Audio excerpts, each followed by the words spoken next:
acca waay acca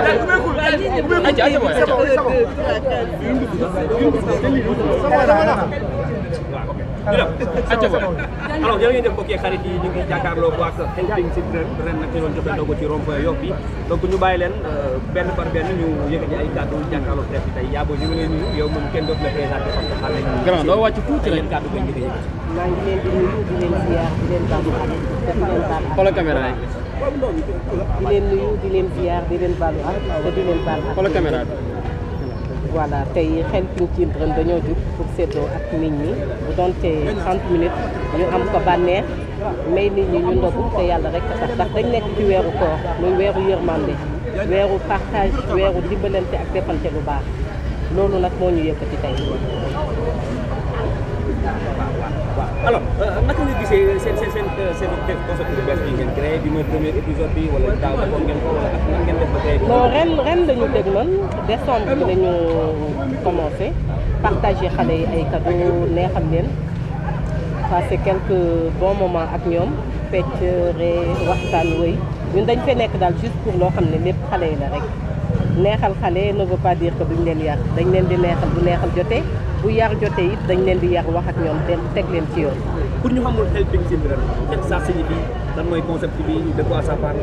Helping Children wax ji wax na boppam aidons les enfants ce qu'on demande juste c'est d'être aidé pour aider les enfants parce que yenn yi boo ko tàmbalee moom vraiment ak loo am doole da ngay soxla ndimbal da ngay soxla appui soxla ku la encouragé ci li ngay def loolu rek lañ ci wut. Pourquoi le choix de certaines célébrités yi ñu gis ñu si bëri c'est des actrices très connues lu tax surtout ñeneen ñi wala yéen ñi la ko créé pour l'instant di xaar ñeneen adhéré ko.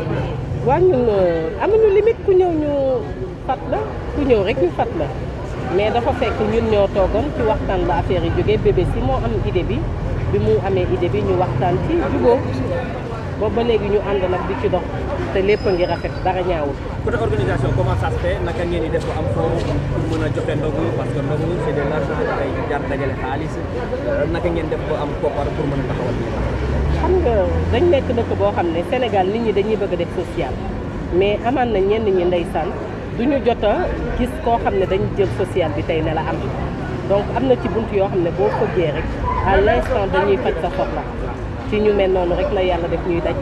yow nag sa kanam ñu ngi ko gën a ràññee ci série Adja toog nañ ay weeru koor yu bëri gisuñ leen ngeen feeñ ci écran bi seen absence sénégalais yi namu nañu ko est-ce que prévoir ngeen defaat seen retour ak aussi gis nañ beneen série bu xaw a nduróog concept comme Adja bu tudd Fatou les mêmes acteurs ñoo fa nekk di ko jouer est-ce que du Adja ngeen bëgg a transformer yóbbu ko ci Fatou.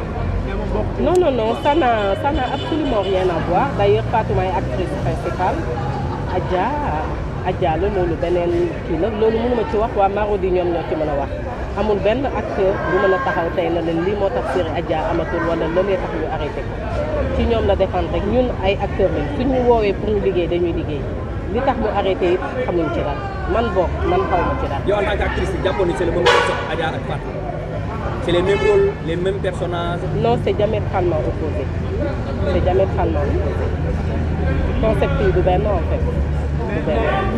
mais ñu doon wax rumeur bi que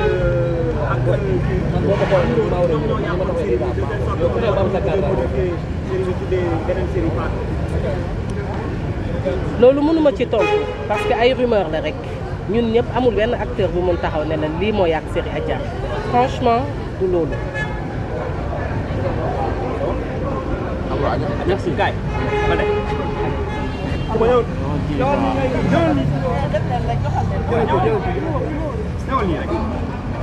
baal ma.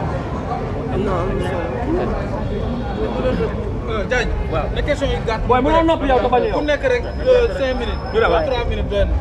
ñëwal tuuti Kumba ooy mag day xam ñëwal tuuti waay su ma ñëwee ki dugg de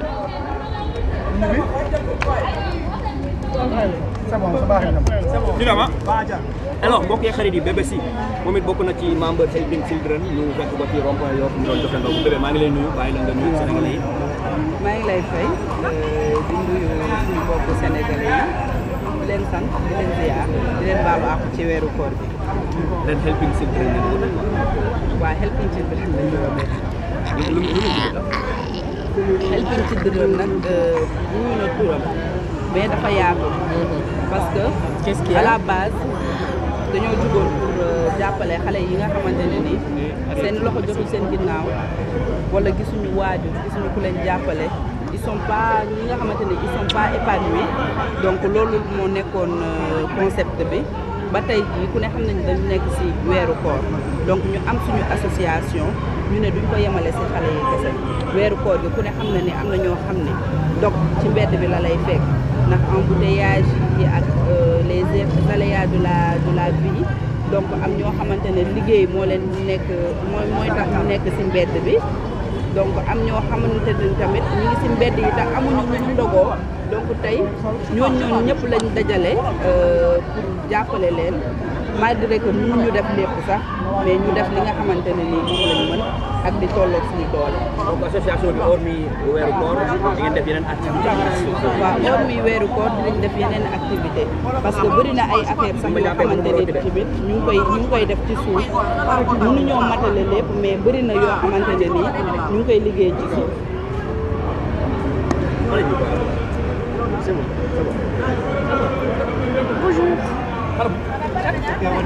maa ngi leen di fay di leen ziar ci koor gi di leen baalu àq di baalu àq Sénégalais yi nii. voilà c'est bon mu ngi baax ok. alors Coumba daaw ñu ngi la fekkoon Kër Massar nga def ndogu ren nga bokk ci association bi di Helping Children donc da nga ñuy wax rek lan nga yëg ci association bi ak ngeen ko créé ba léegi nii naka ngeen ciy doxee pour affaire bi. Jean tout d'abord association bii nii ak boobu du benn parce que boobu team Coumba famille la ñoom ñoo créé woon Kër Massar bii nag Helping Children la comme ni ko bébé waxee ak lu mu tuddati Mimi voilà association la boo xamante ne dañu jug pour jàppale xale yi mais nag comme weeru koor dafa jot te xale yi si lañu bokk te tamit dañuy def acte social rek. sax wax naa ko tout à l'heure fan ngeen jëlee seen fonds yi kan moo leen jàppale est-ce que am ngeen ay sponsors ay partenariats parce que vous êtes des artistes connus au Sénégal am ngeen tuuti am ngeen influence bu mag ngeen am ci réseau yi est-ce que am ngeen ay sponsors wala ay nit yéen di jàppale. genre waaw am nañu ay sponsors mais tout d'abord yàlla moo ñuy jàppaleel boppam ndax bi ñuy débuté amuñu dara ba nii nii bii bi ñu koy def suñu xaalisu bopp la ñu génne en fait ba nii nii bi ñu koy def suñu xaalisu bopp la ñu génne. voilà donc am nañu aussi ñoo xamante ni jàpp nañ si comme au Kayar jàpp na ci ndogu bii nii ak chef moo traiteur jàpp na si. ok ba gis nañ ni keroog bi Ousmane Sonko génne woon dañ la seen ci kaw oto bi nga nekkoon tey dañu ko bëggoon a woon xam nga Coumba dafa bokk poste wala tey da ngaa génn rek pour jubiler noonu. man je suis apolitique mais sénégalais laa faral suñu bëggee rek damay ànd ak ñoom ci mbégte bi. alors cette association bi vas-y. li ma la bëgg a laaj exactement tolloon nañ ay rumeur yu bëri ci sa kaw mariage exactement ndax tey toll nga li nga war a mën a firndeel sénégalais yi ndax divorcé nga waaw awma loolu lu ma ci wax parce que sama vie privée la. ba léegi xanaa soxla woo keneen beneen góor yàlla bi tax. parce que loolu lay dégg bundi waaw le mal pour avoir le vrai. loolu lay dégg bundi wax dëgg de. loolu du ma si tontu. ko daaw waxoon nga ko buntu yi tëju. parce que am yéen man maa leen wax buntu yi dafa tëj. ah lu la ñu. maa leen wax ay buntu dafa tëj wala dafa ubbeeku. buntu daa tëju man leeru ma yéen a ma gën a xam sama vie bàyyi leen rek ngeen jàpp leen ne. sa divorce dafa mel ni moo waral sax nga gën a jël recul ci milieu bi. parce que ñu ngi lay doo koy gisaat. ngay feeñ ci série bi tudd suma jumla comme Baye Moussa mbedd Baye Moussa donc est-ce que soo mariage ba am lu mu la yàqal sa carrière professionnelle. non man yéen da ngeen neex sax des fois ngeen posé question yoo xamante ne man benn moment nekkuma woon Sénégal ñëwaat naa ñëw naa fekk ay série débuté mënuma tëb rek dugg si série yi bi ma waree duggaat série gis ngeen ma ak waa Maro di mbedd Baye Moussa et que am na yeneen projet yu ñëw ci kanam incha allah xaar leen c'est que artiste nag du chaque jour da nga war di jouer rek bu yàggee da ngay lambal sa image en fait. Coumba dañu ko viré Even Prod wala. Even Prod man fa laa dëkk man ñooñu sama waa kër la. mais y a beaucoup de séries yi fa jaar gisuñ nga feeñ. non sama personnage soxlaagun ko ci série yi mais buñ ko ci soxlaa di ngeen ma gis incha allah. man Even Prod laa dëkk de nekk ñëpp xam man Even Prod laa bokk man mburu Even Prod laa ci seen boulangerie laa génne. comme Even Prod nga bokk ñu ngi wax naan Bété ak Babel waa Even Prod dañoo copier coller waa Babel. ah man loolu leeru ma de nga wax am nga fa ay idées yu leer. ñooñu dañ ñuy dégg. mani loolu leeru ma bu leen ma dugal.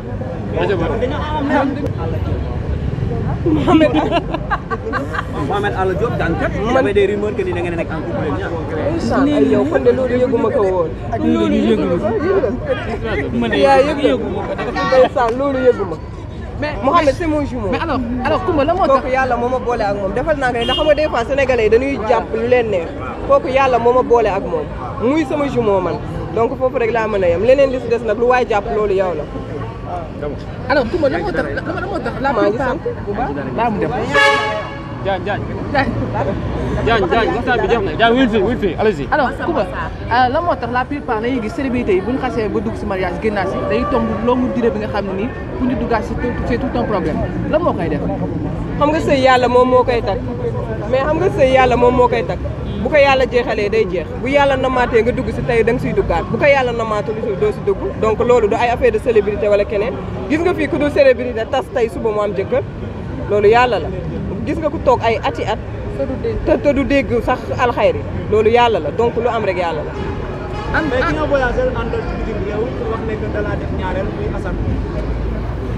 li ma ci waxoon laay waxaat. mooy lan. bis bu may am jëkkër. wala may divorcé wala yooyu noonu. nekkul dama leen di woo di leen wax kaay leen yéen peut-être yéenay ñëwal seen bopp pour suturer ay information mais amul lenn lu ma ciy wax. d'accord bis bi ngay am jëkkër ça veut dire kon instant yii da def loolu leer. non je te dis pas que am naa jëkkër wala aw ma jëkkër waxuma loolu de dama ni bis bu may am jëkkër. non dama ni bis bu may am jëkkër bu may tas ak bu may am doom loolu yëpp laa waxuma j'ai pas dit que bis bu may am jëkkër voilà lu jëm sama wàllu vie privée en fait je veux dire voilà merci.